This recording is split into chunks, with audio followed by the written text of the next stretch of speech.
Okay, in our previous video, we've been talking so far all about on how to plot points using polar coordinates. But in this particular video, I will teach you how to find the distance between 2 points wherein the given 2 points are expressed in terms of polar coordinates. Without wasting any more time, let's start our tutorial. So we have here the given problem. Find the distance between the given points, point 1 with the coordinate of 3 and 60 degree, and point 2 we have the radius 5 and the 120 degree. Draw the normal and the polar axis. So we'll start plotting point 1. So we have the polar angle 60 degree and it happens to be between 0 and 90 degree. So we have this as 60 degree angle.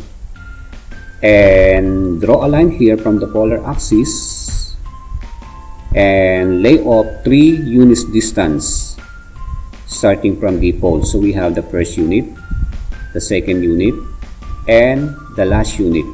And this is R1 is equal to 3.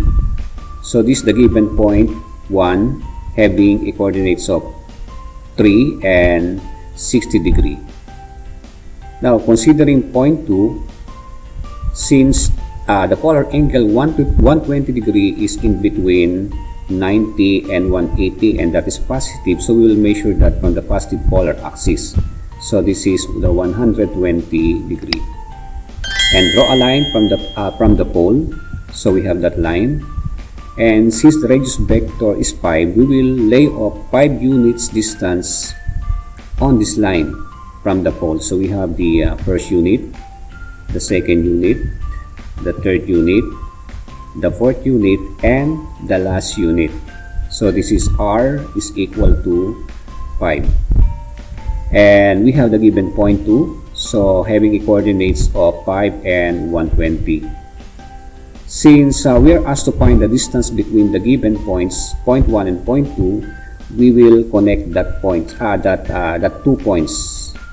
So we have that line and we will consider this as the distance D.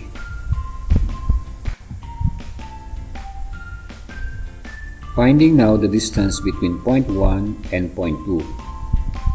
So indicating the given first, so for the point 1 we have the 3 and 60, so R1 is equal to 3 and theta 1 is equal to 60 degree, and point 2 we have R2 which is 5 and theta 2 equal 120. Plugging in the coordinates of point 1 and point 2 in this formula, so we have R1 is 3, so we need to square 3 since R1 here is being squared, plus R2 5, so we square 5 here, minus twice the product of R1 which is 3 and R2 which is 5 multiplied by cosine of the difference of theta 2 and theta 1, and theta 2 is 120 minus theta 1 which is 60 degree. And simplifying equation, we have 3 square is 9 plus 5 square is 25 minus twice the product of 3 and 5 and happens to be 30 multiplied by cosine of the difference of 120 and 60 which is 60 degree. Simplifying again, so we have 9 plus 25, so we have 34 minus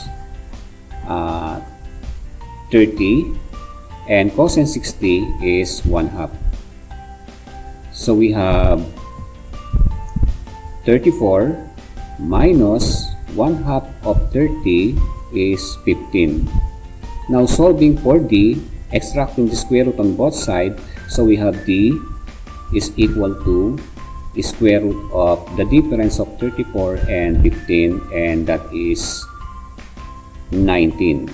So finding the square root of 19 and the distance D is equal to 4.36 units.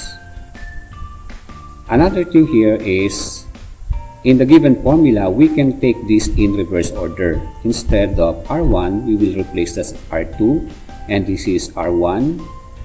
We can take this as R2 and R1, and this one is theta 1 and theta 2.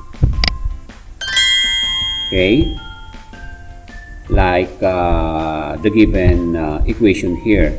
So as you observe, theta 2 is being replaced as theta 1 and theta 1 is being replaced as theta 2. And substituting the value, theta 1 happens to be 60 and theta 2 is 120. The only difference is when you find the difference of 60 minus 120, it happens that it's negative 60. And cosine of negative 60 is the same as cosine of 60 and happens to the same as 1/2.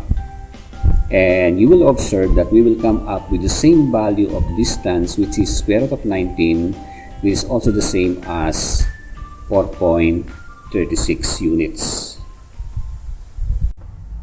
Again, this is Reda Lope, your math master.